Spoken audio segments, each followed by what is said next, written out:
Numéro 6. Une cité contrôlée par les forces de l'ordre, où les mauvais sujets sont éliminés pour former la future élite. Aster et un jeune hors-la-loi, le rat, vont devoir fuir dans le bloc ouest, zone réservée aux exclus où règne la loi du plus fort. Il va pourtant falloir revenir à numéro 6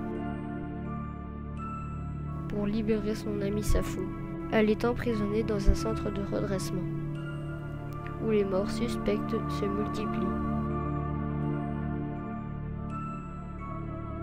Je vais les acheter ces chaussures. Je mettrai une robe dans les mamelons et ce sera parfait. Je serai parfaite.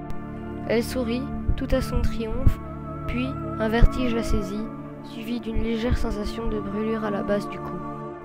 La brûlure s'intensifia et elle eut l'impression que quelque chose grouillait sous sa peau.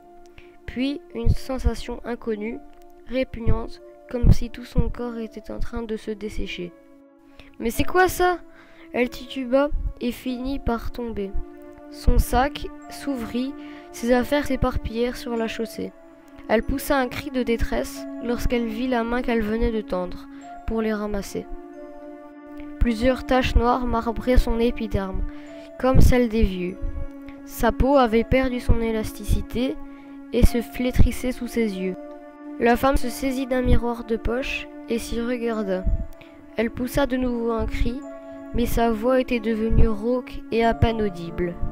« Mon visage, qu'est-ce que... » Le visage dont elle était si fière se transformait à toute allure, crevassé de rides profondes et tavelé, sans compter ses cheveux qui tombaient par poignées.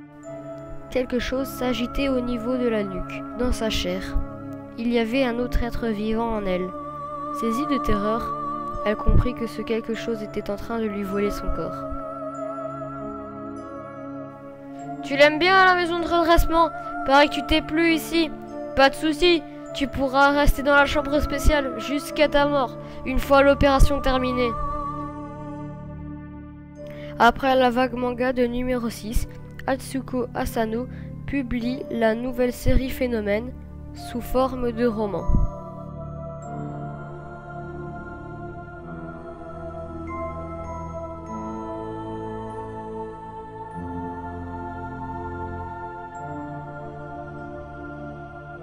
Découvrez vous aussi le tome 3 de la série disponible à la bibliothèque de Moucron.